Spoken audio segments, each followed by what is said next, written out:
This is CBB Today. I'm Spencer Ostroff, and welcome back to the channel. In this video, we're doing another game preview. We're going to talk about the top 15 matchup between St. John's and UConn. That's going to play a big part in who takes home the Big East regular season title. We're going to go through a bunch of the players, and then I'm going to give you my game prediction. Without further ado, let's hop straight into the video. Let's start off with the UConn Huskies, led by Dan Hurley. Now, UConn is 25-3 on the year, and although that sounds amazing, it's not as good as it seems. And I think a lot of UConn fans would agree that this team, although maybe record-wise it was on par with the 2024 team, it's not the 2024 team. It looks and it reminds me more of the 2023 team with a lot weaker of a Big East. And it showed the other day when they lost to Creighton at home. Now, this Creighton team is not the Creighton it's been in years past. It's not even close. They are a borderline, 500 team. UConn was 15.5-point favorites in Hartford, and they lost that game outright 91-84. Now, the loss before that was at the Garden against St. John's. No one's really going to fault you for that. And then your other losses to Arizona without Braylon Mullins and Terrace Reed. So, look, I'm complaining a lot about them being 25-3. It's just the way they've looked. If you believe in the eye test, KenPom has them at 11th right now. I think they were at 13th prior to the Villanova game. They bounced back after the Creighton game. They beat Villanova 73-63. Look, I think if anyone can, I don't want to say turn the season around because it's not like the season's a lost cause. They're still going to be a top 2 seed in March. But if anyone can change my mind, it's Dan Hurley, right? Dan Hurley is one of, if not the best coach in the country. You have the veterans. You have Caravan still, who's been there. Terrace Reed, Solo Ball. They got the tournament experience. Demery. Braylon Mullins is a freshman. He doesn't play like it. He's going to be a lottery pick.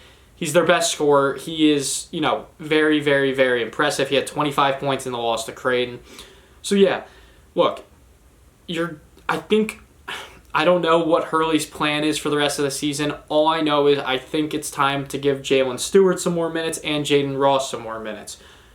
I did see there was a metric where UConn's best 5-man lineup is their 4 starters minus Solo Ball plus Jalen Stewart. Now, I don't think they're looking into that too much because Solo Ball, although he's not having the greatest year, he's averaging 14.2 points per game. It's a little bit inefficient, but although it's not the best year, you're not going to just bench Solo Ball. He's still one of the premier scorers in the Big East. So I just think Ross and Stewart will start playing a bit more. Ryba, is a nice backup 5 to Terrace.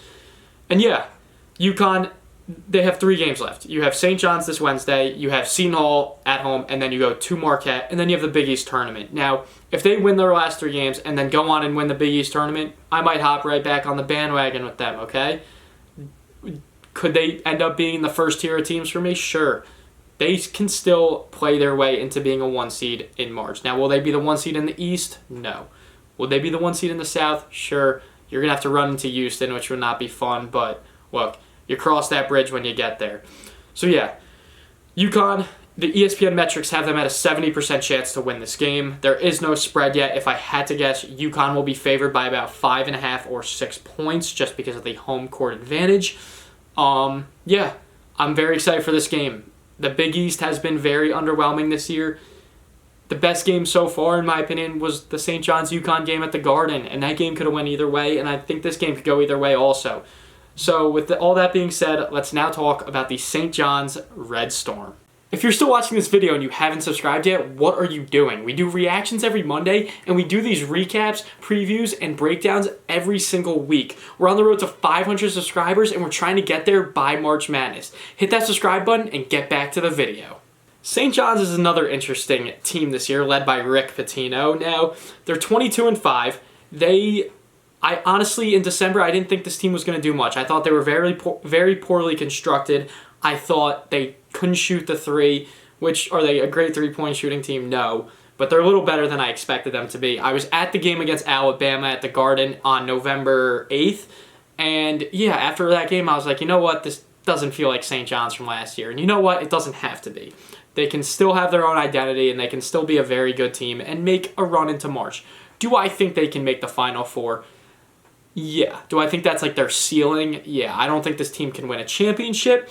But look, The Alabama loss. No one's really going to fault you for that early in the season. Now, we all know they went out to Vegas for the Players Era Tournament, and they dropped a couple games to Iowa State and Auburn, which is fine.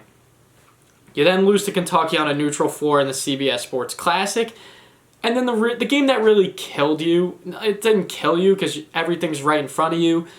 But if you were 23-4 right now, it'd be a little different because you wouldn't have this loss to Providence at home. Now, Providence is not very good.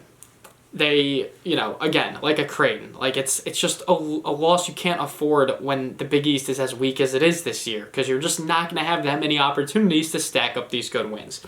Now, like I said, they lost that game. That was on January 3rd. They have not lost since then. It is February 23rd when I am recording this. So they have won 13 straight games. They beat UConn. They've beaten Villanova, Seton Hall, Xavier. Like, they're winning the games they're supposed to, and then they've won a couple games where it's like, okay, this team, they might be back. They might be back. And it's like, I don't know why I expected any different. It's Rick Pitino. It's the Godfather, right? And the only reason I didn't like the construction of this team going into the year was because I didn't think they were great defensively, and I didn't think their guard play was sufficient enough. Now, I say that because they didn't have a true point guard. Obviously, the Ian Jackson experiment at point guard, everyone loved it going into the year, didn't really work out. They tried Isaiah Sellers a bit, they tried Dylan Darling a bit.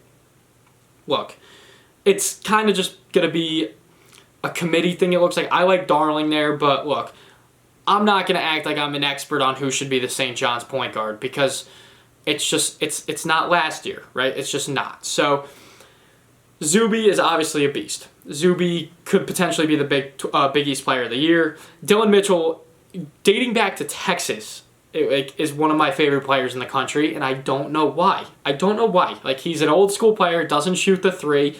I think he shoots 0% from three. I don't know if he shot a three this year. He doesn't shoot the three. I just love his game. He's athletic. He'll defend. Energy guy. Bryce Hopkins. I mean, look, cool. Like, I really, really liked that Providence team from a couple years back when he was on it, and I wish. Look, he's still a good player. I'm not going to say he's bad. He's not a good player. Does he have the same burst he once had? No. And it honestly, it sucks to see, but that's what happens when you get those knee injuries. Besides them, Josen Sanon was at Arizona State. He was originally committed to Arizona. Probably going to transfer after this year along with Ian Jackson. Like, it's just not working, right? Sanon's minutes are way down. Like, I'll look at their box score sometimes, and he played 11 minutes when he was starting in the beginning of the year. I talked about Dylan Darling. Isaiah Sellers. Yeah, Isaiah Sellers is a good player. He's just not a true point guard. And look, at the end of the day, they do have the talent at the guard position where, look, we all know, March Madness, you need guard play. Good guard play.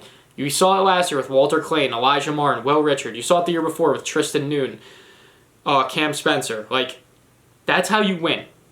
They do have the talent there. Isaiah Sellers, Ian Jackson, Josen Sanon. The talent's there.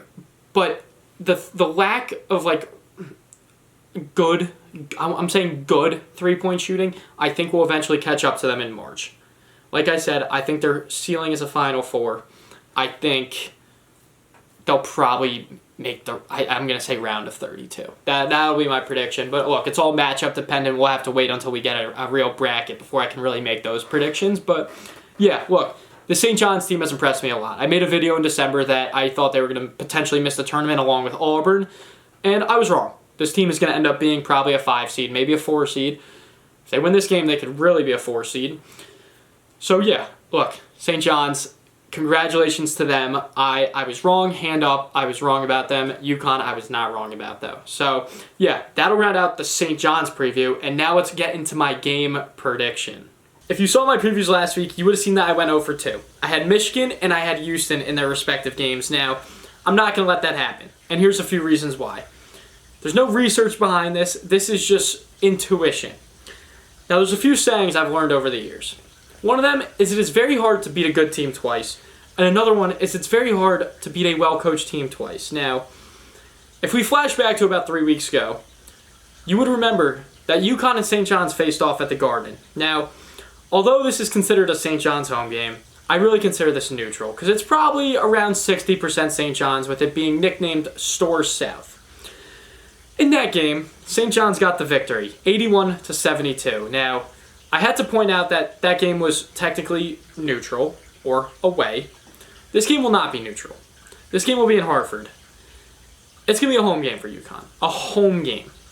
It'll be loud. It'll be rowdy. We saw Dan Hurley got on the fans for not being loud enough, not being crazy enough. Well, they're going to get the message. A top 15 team coming to town, a team that's beat them already this year, yeah. They're going to get the message. They're going to be there, and they're going to be loud. And they're going to win this game. The UConn Huskies are going to win this game. 75-68 is my official score prediction, but I guarantee the UConn Huskies will win this game. They will not lose to St. John's twice in 1 year.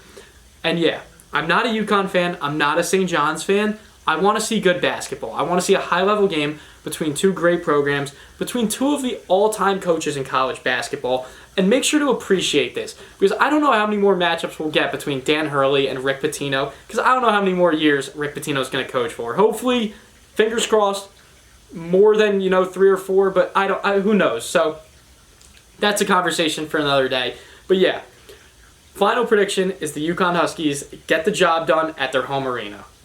So yeah, I hope you guys enjoyed this video. I like doing these previews. We're going to start doing more of them. We're going to do Michigan State and Purdue on Thursday. We have Michigan and Illinois coming up on Friday. And then we have a bunch of games that we'll preview on Saturday. We're going to have tons of content coming out up until March Madness, and then a bunch coming out in March Madness. So make sure to hit that subscribe button. We are on the road to 500 subscribers, and we are trying to get there by Selection Sunday. I hope you guys enjoyed this video. Comment what you'd want to see next. CBB today. Peace.